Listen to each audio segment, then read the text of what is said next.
वृश्चिक राशि वालों के लिए 29 तारीख की जो ग्रह गणना है, बुधवार के दिन त्रयोदशी तिथि के दिन, जिस दिन प्रदोष है, और साथ साथ उस दिन छिन्नमस्तिका भगवती की जयंती के दिन जो ग्रह गणना बन रही है वो क्या कह रही है। इस दिन यदि ग्रह नक्षत्रों के दृष्टिकोण से आपकी गणनाओं को देखें तो ग्रह जो हैं वो आपके थोड़ी सी जो कर्म हैं उनको सही रूप से आगे करते हुए दिखाई दे रहे हैं, प्रयास बिल्कुल ठीक दिखाई दे रहे हैं, लाभ के योग बनते दिखाई दे रहे हैं। लेकिन ध्यान रखना पड़ेगा एक बात का, ये शाम जो है वो नुकसानदायक सिद्ध हो रही है, सुबह जो है वो कहीं ना कहीं आपके लिए लाभ के रास्ते खुलती दिखाई दे रही है। बहुत ज़्यादा टालने की ज़रूरत नहीं है।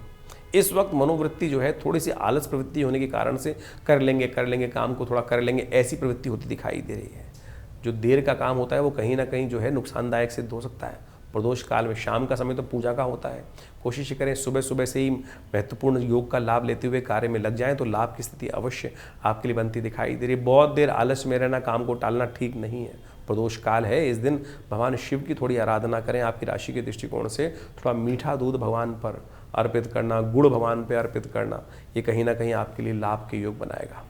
सांसारिक कामनाएं जो हैं वो कहीं ना कहीं कैसे प्राप्त होती हैं, भगवती छिन्नमस्तिका का सांसारिक कामनाओं में कई बार क्या होता है कि बहुत सारी चीज़ों का मर्दन भी करना पड़ता है, और भगवती पार्वती किस प्रकार से उस भाव को छिन्नमस्तिका के रूप में उपस्थित होकर संसार के समक्ष उस भाव को रखती हैं, वो बड़ा गूढ़ रहस्य है।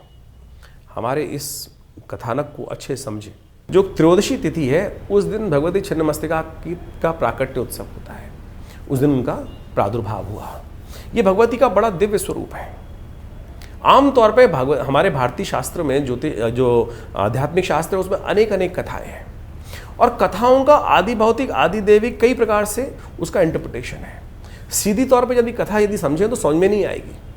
भगवती दुर्गा स्नान कर रही होती हैं और उनकी जो सखाएं थी उनको भूख लगती है, उनको खाने को नहीं मिलता, तो भगवती अपना सिर काटकर उन हाथ में ले लेती हैं, और उसके बाद उनसे निकलता हुआ रक्त जो है उन दोनों की दोनों सखाएं हैं वो पान कर रही हैं, और भगवती जहाँ खड़ी हैं वो रति और काम के ऊपर विद्यमान होकर खड़ी हुई हैं।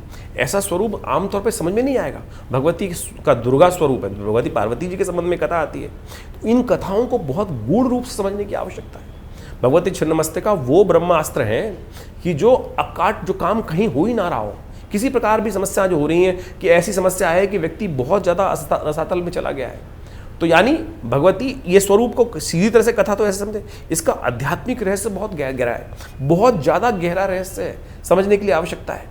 यदि काम पर विजय प्राप्त करने से ही आप संसार में हर प्रकार की विजय प्राप्त करने के योग बना सकते हो और अमर हो सकते हैं। सोचे भगवती का स्वरूप किस प्रकार का है कि रति और काम के ऊपर उस मैथुन की स्थिति में उनके ऊपर भगवती विराज